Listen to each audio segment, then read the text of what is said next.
May I come in, sir? Yes, come in. Good morning, sir. Good morning. Sir. Good morning, Please sir. be seated. Thank you, sir. Are you fully vaccinated? Yes, sir. No symptoms of COVID, I suppose? No, sir. May remove your mask. Thank you, sir. Ujjwal, Yes, sir. would you like to interact in English or Hindi? Sir, Hindi. Hindi. उज्जवल, एक संक्षिप्त जानकारी दें हमें अपने विषय में।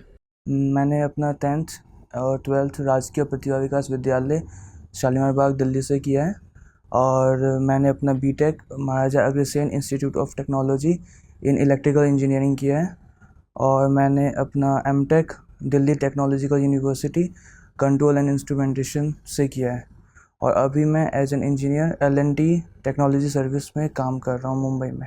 उज्जवल, ये बताएं, आपने ग्रेजुएशन किया है इलेक्ट्रिकल एंड इलेक्ट्रॉनिक्स में, पोस्ट ग्रेजुएशन किया है आपने, L&T जैसे बड़ी कंपनी में आप नौकरी भी कर रहे हैं, फिर आप बिहार प्रशासनिक सेवा में क्यों आ रहे हैं? सर, ये मेरा चाइल्डहुड ड्रीम था कि मैं सिविल सर्विस निकालूं और अपने जो राज्य है बिहार राज्य के लोगों के लिए कुछ करूं, कुछ सोशल वर्क, कुछ लोगों से इंटरेक्ट करूं। तो इसके लिए आपको इतनी शिक्षा प्राप्त करने की क्या आवश्यकता थी कि आपने एमटेक तक कर डाला?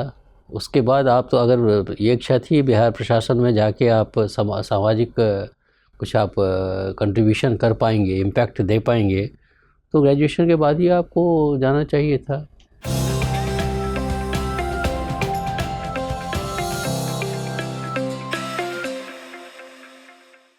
सर, ये इंजीनियरिंग मेरा एज अ बैकअप ऑप्शन था कि मैं साथ में एक जॉब रहे, एक स्टेबल जॉब रहे आफ्टर इंजीनियरिंग, इसलिए इंजीनियरिंग मैंने चूज।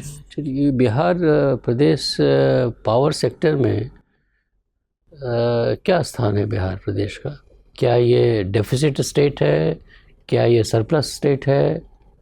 सर, ये डेफिसिट स्टेट है अभी भी। सर, सेंट्रल गवर्नमेंट से पावर डिस्ट्रीब्यूशन लेती है और अभी टोटल कंजम्पशन जो बिहार में 6422 मेगावाट है, जिसमें से अभी भी वो 2000 मेगावाट अभी भी सेंट्रल गवर्नमेंट से लेती है। आप तो लार्सन एंड टूब्रो में भी काम कर रहे हैं। आप ये बताइए कि नेशनल लेवल पे आपका ये थर्मल बेस्ड जो कोल बेस्ड जो पावर होता है, उसके जनरेशन में, उसके ट्रांसमिशन में और उसके डिस्ट्रीब्यूशन में क्या समस्याएं हैं? सर, पहले तो जो कोल होता है वो उसका थर्मल पावर प्लांट का जो एफिशिएंसी है वो 40 to 50%, 50% भी नहीं, 40 to 45% के बीच में रहता है। तो और उसके बाद फिर जो इसका ट्रांसमिशन होता है, ट्रांसमिशन में भी 15 to 20% का लॉस होता है। और क्या एक्सेप्टेबल लॉस कितना? Less than 15%। ओके। बिहार का कुछ आपको जानकारी है? बिहार का आंकड़ा यहाँ कितना है? सर, बिहार में 15% से अभी ऊपर है। ऊपर है, हाँ। और डिस्ट्रीब्यूशन में? सर, डिस्ट्रीब्यूशन में प्रॉब्लम होता है सर, काफ़ी लोग मतलब चोरी करते हैं, बिजली का चोरी करते हैं। तो अभी स्मार्ट एनर्जी मीटर लगने के बावजूद भी जो लोग हैं बीच में से ले लेते हैं वायर। तो मान लीजिए आप बिहार में आपका चयन हो जाता है और आपको ये मैंडेट दिया जाता है कि ट्रांसमिशन में जो लॉस हो रहा है 15% से ऊपर, उसको आप नीचे ले आइए, जो एडमिसेबल जो रेंज है उसमें ले आइए आप। उसके लिए क्या आप तकनीकी ये दे सकते हैं सुझाव? सर, पहले से मैं हाई वोल्टेज पे लॉस कम होता है ट्रांसमिशन में, तो मैं जितना पॉसिबल हो सके 132 kV से ऊपर ट्रांसमिट करूँगा एनर्जी को। और उसके बाद फिर जो क्वालिटी ऑफ वायर्स है, जैसे एल्युमिनियम वायर में ज़्यादा लॉस होता है, कॉपर में उससे कम होता है, तो मैं कॉपर ग्रेडेड वायर यूज़ करूँगा ट्रांसमिशन के लिए। और डिस्ट्रीब्यूशन में चोरी को रोकने के लिए आप क्या करेंगे apart from smart meters and all? Sir, मैं इसके लिए एक टीम बनाऊंगा जो पूरा जाकर खुद से निरीक्षण करे और देखें कि कहाँ से वायर की चोरी हो रही है और इलेक्ट्रिसिटी की चोरी हो रही है।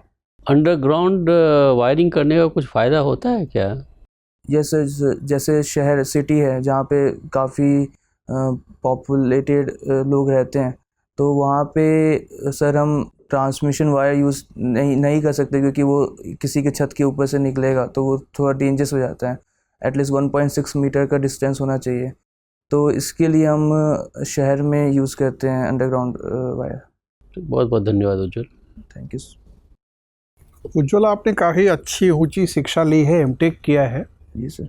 अपने मान लीजिए छोटे भाई बहनों के गाइडेंस के लिए अगर आपको बताना हो तो आप क्या बताएंगे? क्या इस तरह की शिक्षा लेनी चाहिए? क्योंकि जो वेतन आपको एक प्रतिष्ठित प्राइवेट कंपनी दे रही है वो उस तरह के समकक्ष नौकरी जो सरकारी होती है, बिहार सरकार की या अन्य भी सरकार की, उससे काफ़ी कम है। इस अनुभव के बाद क्या आप सलाह देंगे अपने छोटे भाई बहन को या जूनियर्स को कि इतनी मेहनत, कड़ी मेहनत, आप 8वीं 9वीं कक्षा से ही आप कड़ी मेहनत कर रहे हैं, इतनी मेहनत और इतनी लंबी तपस्या के बाद जो आपको नौकरी मिल पा रही है? सर मैं उन्हें सरकारी जॉब या प्राइवेट जॉब कुछ चूज़ करने को नहीं बोलूँगा। मैं उन्हें बोलूँगा कि आप पहले स्टडी करिए, जहाँ पे आपको इंटरेस्ट है, जिस एरिया में आपको इंटरेस्ट है वहाँ पे आप जॉब देखिए। अगर आपका रुझान सरकारी जॉब के प्रति है तो आप करिए, नहीं तो फिर प्राइवेट जॉब में भी अच्छी सैलरी मिलती है और काफ़ी स्टेबल जॉब भी रहता है, तो मैं उन्हें कभी फोर्स नहीं करूँगा किसी। देखिए, किसी भी देश में औद्योगिक विकास के लिए ये ज़रूरी है कि उद्यमी तो हों ही, कुशल श्रमिक भी हों और दोनों का मनोबल मजबूत हो, दोनों मन लगा के काम करें। एक संतुलन बना के रखना ज़रूरी है कि ऐसा ना हो कि श्रमिकों का मनोबल बहुत ज़्यादा हो और उद्यमियों का घट जाए, या उद्यमियों को बहुत ज़्यादा हो और श्रमिकों का घट जाए। आपको लगता है कि पिछले कुछ वर्षों से जो औद्योगिक क्षेत्र में माहौल है उससे श्रमिकों का मनोबल बना हुआ है या कमज़ोर पड़ रहा है? सर अभी 1-2 साल में जब कोरोना आया है अभी, तो उसके पहले भी? सर उसके पहले सर जैसे MNC जो मल्टीनेशनल कंपनीज़ हैं वहाँ के एम्प्लॉयज़ का अच्छा है रिलेशन विद देयर एम्प्लॉयज़। सो वहाँ पे अच्छी सैलरी और अच्छी फैसिलिटी मिलती है। बट जो MSME विभाग है जहाँ पे काफ़ी कम सैलरी और काफ़ी अच्छी फैसिलिटी नहीं मिलती है। ठीक है। अब बिहार में पढ़े लिखे विद्यार्थियों की संख्या बहुत ज़्यादा है और अन्य प्रांतों में और अन्य देशों में जाके नौकरी करते हैं। इतने कुशल श्रमिक होने के बावजूद भी बिहार औद्योगिक संस्थानों को आकर्षित नहीं कर पा रहा है, क्यों? सर एक तो बिहार लैंडलॉक्ड स्टेट है, और दूसरा वहाँ पे फ्लड एंड ड्राउट्स आते रहते हैं हर साल, हर 1-2 साल पे आते हैं। और तीसरा सर वहाँ पे जो फार्मर्स हैं, जिनकी जो ज़मीन है जो हम इंडस्ट्री को देते, लेकिन वो काफ़ी डिवाइडेड है, मतलब 1 हेक्टेयर में भी कितने लोगों के पास वो डिवाइडेड है, तो इसके कारण वो इच्छुक नहीं होते हैं, क्योंकि उनका पूरा बिहार का इकोनॉमी एग्रीकल्चर पे है। तो अगर वो अपना लैंड दे देंगे तो फिर उनका कैसे पालन पोषण होगा, इसलिए वो अपना लैंड नहीं देते हैं, गवर्नमेंट को नहीं बेचते हैं। अभी बिहार में बड़े स्तर के कौन कौन से उद्योग काम कर रहे हैं? 2, 4, 5 उद्योगों का नाम बताएं या औद्योगिक संस्थाओं का नाम बताएं। सर अभी रेलवे वैगन एंड व्हील जो मोकामा में है, वो जो ट्रेन्स के जो डब्बे हैं वो बनाते हैं। और अभी फूड प्रोसेसिंग में अभी दरभंगा में प्लांट अभी बनाया है, मखाना प्लांट के लिए बनाया गया है। और सर अभी इतना ही याद है। बिहार के किन प्रशासकों को या किस प्रशासक को मखाना उद्योग को प्रोत्साहित करने के लिए राष्ट्रपति ने पुरस्कृत किया है हाल में? सॉरी सर अभी रिकॉल नहीं हुआ। एक सीनियर IAS अफसर को पुरस्कृत किया है। अच्छा, ये बताएं कि अभी सरकार ने, केंद्र सरकार ने श्रमिकों के प्रबंधन को बेहतर बनाने के लिए पुराने सभी कानूनों को एकीकृत करके उन्हें आधुनिकीकृत किया, मॉडर्नाइज किया है। लेबर कोड के नाम से उसको पास किया गया है। तो आपने पढ़ा होगा कितने लेबर कोड सरकार ने बनाए हैं? सॉरी सर मेरे को याद नहीं। अच्छा, लेबर कोड के बारे में कोई नहीं सर, जानकारी नहीं है। ठीक है, मेरा अंतिम प्रश्न ये है कि अभी सरकार ने, जब आपने लगभग नौकरी ज्वाइन की अक्टूबर 2021 में, उसी के आसपास केंद्र सरकार ने ये घोषणा की कि एक राष्ट्रीय रोजगार नीति बनाई जाएगी, नेशनल एम्प्लॉयमेंट पॉलिसी बनाई जाएगी और उसके लिए एक समिति का गठन किया जाएगा। क्या आपने इस खबर को ध्यान दिया? क्या समिति का गठन हो गया है, और अगर हाँ तो कौन अध्यक्ष है, कौन कौन से सदस्य हैं? No sir. ठीक है, धन्यवाद उज्ज्वल। उज्ज्वल, सर बिहार में कृषि क्षेत्र में क्या क्या समस्याएं हैं? सर बिहार में जो फार्मर्स है उनके पास काफ़ी कम लैंड्स हैं। एक बड़ा लैंड नहीं है, जिसके कारण एक सामूहिक खेती नहीं हो पाती। एक बड़े लैंड में हम एक बड़ा जो मशीनरी है वो यूज़ कर सकते हैं, बट स्मॉल मतलब लैंड। आप ये कहना चाहते हैं कि जोत का आकार छोटा है, जी सर। जिसके कारण से हम तकनीकी कृषि नहीं कर पाएंगे। जी सर। ठीक है, दूसरी बात बताइए सर औसतन बिहार में जोत का आकार क्या है? Sir less than half hectare है। Less than half hectare. कितने प्रतिशत लोगों के पास? सर मोर देन 70% लोगों के पास। ऐसे ही मतलब आपको नहीं कुछ सर, आइडिया है या? ये सर इकोनॉमिक सर्वे में पढ़ा था कि सर 70% के पास अभी भी काफ़ी कम लैंड है। इवन कुछ लोग तो दूसरे के खेत पे करते हैं, जोत करते तो हैं। बिहार सरकार ने इसके लिए कोई योजना भी लाई थी? कोई जानकारी है आपको? No sir. भूमिहीन कृषकों के लिए कोई योजना लाई हो?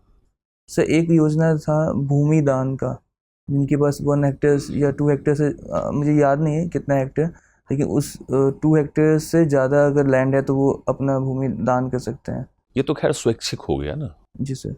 मतलब बिहार सरकार की ऐसी कोई भूमि पुनर्वितरण योजना जिसमें भूमिहीन कृषकों को भूमि दिए जाने की बात है, बहुत ही महत्वाकांक्षी योजना नीतीश सरकार की, सर अभी रिकॉल नहीं हो रहा। रिकॉल नहीं कर पाए। ठीक है, दूसरी समस्या क्या है? सर दूसरी समस्या सर इरिगेशन का है। सर अभी 35% ही जो लैंड है वो केनाल से इरिगेशन होता है, और अभी बहुत सारी जगह पे ट्यूबवेल्स और वैसे खेती करते हैं। ठीक है।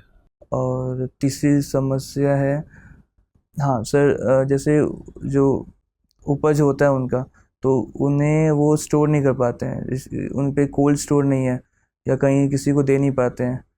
तो आफ्टर जैसे APMC रिमूव हुआ उसके बाद तो जो मिडल मैन जो है वो उनसे सस्ते रेट में ख़रीद लेते हैं, क्योंकि उन पे स्टोर करने का जगह नहीं है, उन्हें बेचना होता है ताकि जो जितना उनको लगा है उतना एटलीस्ट मिल जाए उनको, ऐसा। तो बाजार की समस्या है। जी सर। ठीक है, और सर एक और समस्या है सर, डाइवर्सिफिकेशन ऑफ लैंड।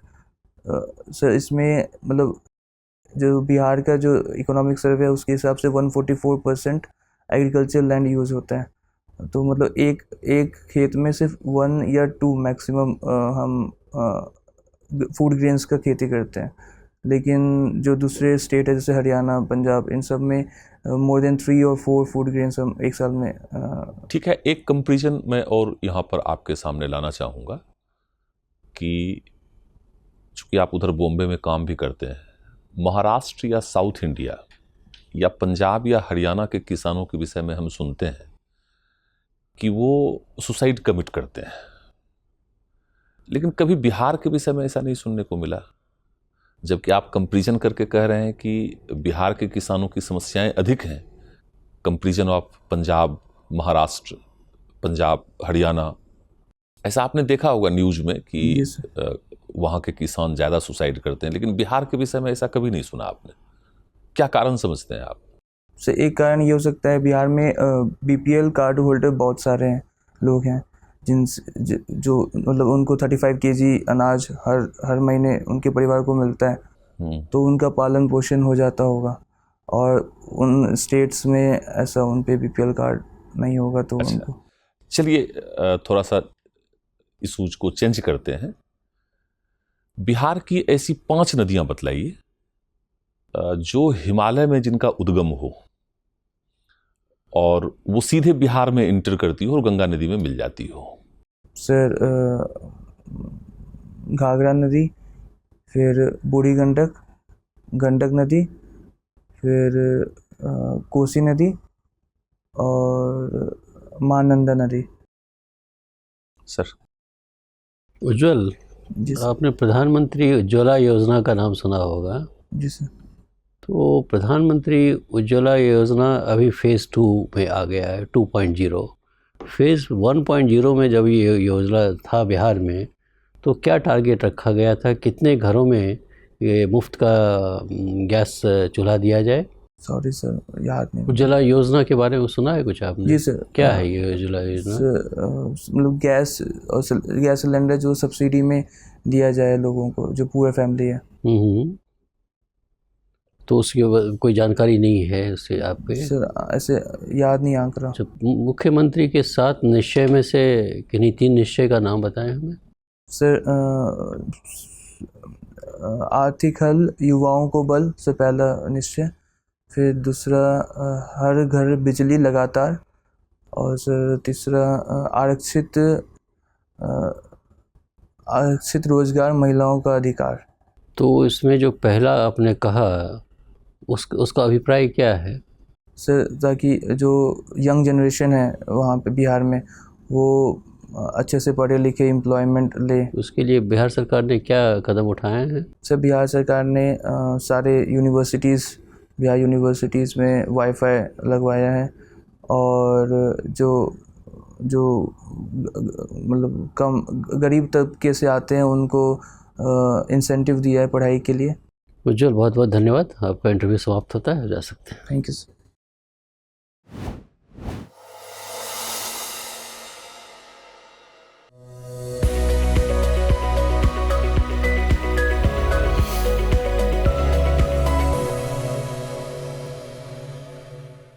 बैठिए। उज्ज्वल, कैसा अनुभव रहा आपका? सर ठीक ठाक था, और जो स्कीम्स हैं वो याद नहीं मुझे, उसके जो आंकड़े हैं वो याद नहीं है मुझे। 25 को ही आपका इंटरव्यू है ना? तो आप इतने घबराए रहेंगे तो कैसे देंगे आप अच्छा इंटरव्यू? आप तो अच्छे कैंडिडेट हैं, सिर्फ आप में कमी है आत्मबल की, कॉन्फिडेंस की। तो आपने बीटेक किया हुआ है, एमटेक किया हुआ है, अच्छे जगह से किया है, आपने अच्छी पढ़ाई की है, तो आपको डरने की क्या ज़रूरत है? थोड़ा सा आत्मबल बढ़ाएं, और जब आप एंटर करें तो विथ फुल ऑफ कॉन्फिडेंस, समझ रहे हैं ना, चेहरे पे मुस्कान हो, कॉन्फिडेंस हो, आधी लड़ाई तो उसी में आप जीत जाएंगे। उसके बाद चूँकि आप इलेक्ट्रिकल इंजीनियर हैं, तो उम्मीद है कि संभवतः आपसे बिहार के परिप्रेक्ष्य में पूछा जाए कि भाई क्या समस्याएं हैं यहाँ पर और क्या समाधान है आपके पास। आप इसकी जानकारी थोड़ी और ऑफिशियल लिस्ट से ले लें आप, कि वो भी कि नेशनल ग्रिड क्या होता है, ग्रिड सिस्टम कैसे वर्क करता है, स्टेट के जो डिस्कॉम्स हैं वो कैसे कंट्रीब्यूट करते हैं, एनटीपीसी है बिहार में, एनटीपीसी कहाँ कहाँ पर है, कितना पावर जनरेशन करता है एनटीपीसी आपको, क्योंकि ये आपका फील्ड रहा है, और एलएनटी में भी आप चूँकि काम कर रहे हैं, पावर सेक्टर में ही काम कर रहे हैं, तो पावर सेक्टर से रिलेटेड जो भी 2-4-5 दिन आपके पास वक्त है, थोड़ा सा गहन अध्ययन कर लें, और भी बेहतर आप प्रदर्शन कर पाएंगे आप। और समस्याओं को जो जैसे 3 भाग में बांटा है ना, वो थोड़ा सा दो पॉइंट सब में लिख लें कि ये बिहार की समस्याएं हैं। नेशनल ना भी आप जानें तो बिहार की समस्याओं को आप जान लें। तो कॉन्फिडेंस आपको बढ़ाना है। उज्ज्वल नाम है तो किसी को वैसी उज्ज्वला योजना याद आ जाएगा आपके नाम से। तो उज्ज्वला योजना का कुछ स्टैटिस्टिकल फिगर्स रख लीजिए, डाटा रख लीजिए अपने पास, मतलब फर्स्ट फेज़ में क्या हुआ, सेकंड फेज़ में क्या चेंजेस लाया गया, बस इतना ही याद रखना है। तो मतलब आधे घंटे की बात है, इसको कर लें आप। तो इसके अलावा आप मुजफ्फरपुर के रहने वाले हैं, मुजफ्फरपुर से क्वेश्चंस पूछा जा सकता है आपका, शाही लीची, जीआई टैग, ये सब क्वेश्चंस अपेक्षा की जाती है कि आप जानिए आप। और बुरारी में आप रह रहे हैं दिल्ली, इसके विषय में मुझे नहीं लगता है कि कोई खास आपको प्रश्न पूछा जाएगा, बट अपनी तैयारी कर लीजिए अपने विषय को लेके आप, और एक जनरल अवेयरनेस आप रखिए। आपके पास नॉलेज है, ज्ञान है, सब कुछ है आपके पास, लेकिन थोड़ा सा आप सहमे हुए हैं, डरे हुए हैं। और दूसरा है कि मुजफ्फरपुर की जानकारी रख लें। वहाँ एक थर्मल पावर स्टेशन है कांटी में, वो आप भूल गए। कांटी प्लांट है ना वहाँ पे, याद है ना? उसका KVUNL फुल फॉर्म नहीं पता मुझे। जो भी कांटी है, इतना बोल देंगे तो काफ़ी है। के से कांटी है, हाँ, विद्युत, वी से विद्युत, एन से निगम, एल से लिमिटेड। बात सिंपल है, समझ रहे हैं ना? जी सर। और जब ये सब कहा जाए कि बिहार में इंडस्ट्रीज़ और ये, तो इंडस्ट्रीज़ आपने कहा कि रेलवे ने मोकामा में वैगन फैक्ट्री खोला है, उसका बहुत बड़ा काम मुजफ्फरपुर में हो रहा है अब, कि पिछले 10 साल पहले ही शिफ्ट कर दिया गया था। तो जब आप बोलेंगे तो उसकी जानकारी आपको रहनी चाहिए। और भी कुछ बड़े बड़े काम जो हुए हैं अभी आईटी के फील्ड में, या गवर्नमेंट स्पॉन्सर्ड जो प्रोजेक्ट्स हुए हैं, सेंट्रल गवर्नमेंट हो या रेलवे की बात कर रहे थे, रेलवे ने पीपीपी मोड पे वहाँ पे मधेपुरा में उसने एक बनाया है वैगन फैक्ट्री, बहुत बड़ा फैक्ट्री, एल्स्ट्रॉम के साथ मिलके, जी के साथ मिलके उन्होंने ये छपरा के पास मरहोड़ा में बहुत बड़ा फैक्ट्री लगाया है आपको इसी सेम मोड पे आपको डीजल लोकोमोटिव के लिए। ये सब की थोड़ी बहुत जानकारी रखेंगे तो बहुत ही अच्छा प्रदर्शन आपका होगा। और घबराहट को दूर कीजिए, आप जितनी जल्दी दूर कर पाएंगे उतना अच्छा आपके लिए रहेगा। आप पास ज्ञान है, आपके पास डिग्री है, आपको सिर्फ अपना बल बढ़ाना है आपको। और हमें लगता है जब आप जाएंगे तो दाढ़ी वाड़ी बढ़ा, आप क्लीन शेव रहिएगा, ट्रिम कर लीजिएगा और ऐसे जाएंगे आप, या नहीं सर, सूट। हाँ, चलिए, all the best to you, अच्छा करेंगे आप। थैंक्स। कहाँ से पढ़िएगा ये सब? ये सर जो बिहार बुक है, जो बिहार स्पेशल बुक है, उसमें वेबसाइट पे बहुत सारे इन्फॉर्मेशन है, गवर्नमेंट की वेबसाइट पे ही आपको मिल जाएगा। बेस्ट है कि ऑथेंटिक देखिए आप गवर्नमेंट की वेबसाइट पे, ठीक है ना। सर एनर्जी वाले साइट पे तो देखा था मैंने कि इतना आपूर्ति अभी सेंट्रल गवर्नमेंट से हो रही है। आप देख लीजिए, वो देखिए एक डेफिसिट भी होता है, एक पीक डेफिसिट होता है, एक नॉर्मल डेफिसिट होता है। देखिएगा कई जगह सरप्लस है आपका। जब पीक डेफिसिट की बात आती है तब प्रॉब्लम होता है। वो आप देख लीजिए। पीपीएस क्या होता है, बहुत तरह की बात है जो आपसे पूछा जा सकता है, ठीक है ना। फिर भी जितना आप जान सकते हैं उतनी मतलब मूलभूत जानकारी होनी चाहिए आपको, ठीक है। चलिए, ऑल द बेस्ट। थैंक्स।